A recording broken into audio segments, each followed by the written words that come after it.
Buenas tardes con todos, soy Leonardo Mesa y para empezar mencionaremos la frase latina inter art silim leg. Esta frase, para que tenga un significado más profundo, la tiraremos con un relato que trata aproximadamente 50 años atrás, antes de que empiece nuestra era, donde dos bandas de mercenarios de Roma seguidamente representaban varios pleitos y representaban a dos bandos políticos, Tito Milón y de Publio Pulcro.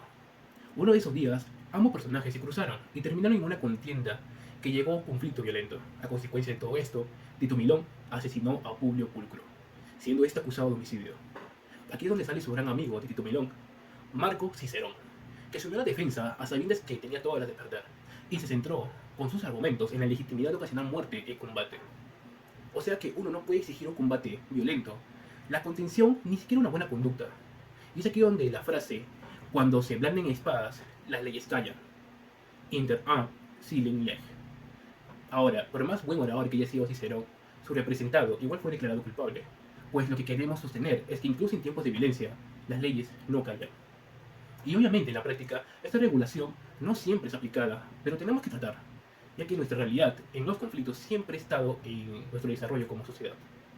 Hoy el derecho en la guerra se encuentra altamente regulado, y como dice Geoffrey Betts, quizá no deberíamos quejarnos tanto de que el derecho de la guerra no funcione, sino más bien maravillarnos ante el hecho de que funcione en primer lugar. Analicemos un interrogante. ¿Por qué habría uno de limitarse sus opciones ante un enemigo sabiendo que puede que el alcance de la victoria esté en su poder? La respuesta es básicamente que, y como muchos ya adivinaron, es la moral que uno tiene. Ahora, vemos que estas acciones jurídicas que fueron cambiando a través del tiempo y perfeccionándose por prueba y error es lo que hoy llamamos derechos internacionales humanitarios. Es sobre esto de lo que hablaremos en el próximo capítulo.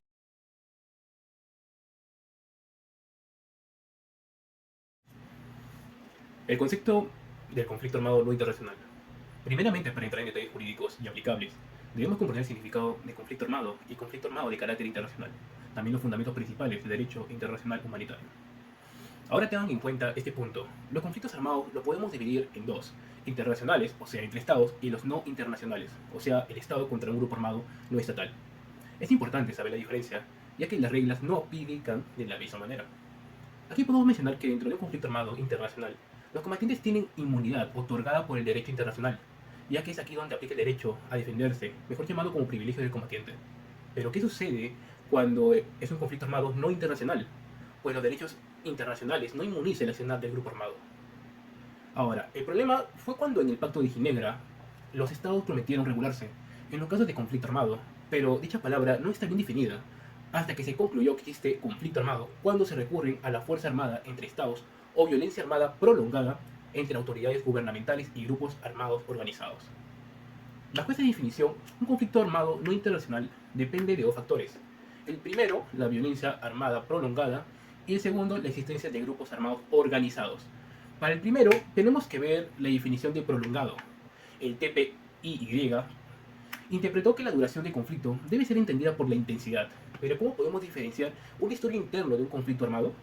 Pues los tribunales internacionales han empleado criterios como la seriedad y frecuencia de los ataques, la extensión y la violencia sobre el territorio, el aumento del número de tropas, la distribución de armas, el número de desplazados, refugiados y unos cuantos más. Ahora, si bien estos criterios pueden ser replicados o discutidos, la existencia de unos pocos o de estos, bueno, acredita un conflicto armado. Y recalcar de otra manera que se puede medir es bajo la respuesta que tiene el Estado y, que actúa, y cómo actúa contra los grupos armados. Ahora, sobre la existencia de grupos armados organizados, tenemos que ver la palabra clave, que es organizado. Y su necesidad va de no cualquier grupo armado que pueda beneficiarse del derecho internacional humanitario, ni mucho menos de los que hacen uso letal de la fuerza. Y así como señaló el tribunal de caso Jaridak, un conflicto armado puede existir solo entre partes que están suficientemente organizadas como para enfrentarse la una por la otra a través de medios militares. La primera instancia que realizaron fue una manera para establecer un filtro, para ver si un grupo armado es lo suficiente como para considerarlo organizado, a través de 5 factores. El primero, tener una estructura de comando. Segundo, tener capacidad de establecer estrategias militares. Tercero, tener un buen nivel de logística. Cuarto, estándar disciplinario. Y como último, tener la capacidad de realizar negociaciones y cesar el fuego por orden. Ahora, vale la pena recalcar que estos factores no son cerrados y que dependen mucho de la intensidad, las hostilidades y la determinación que se concluye a través de estos factores es en conjunto y no de manera aislada.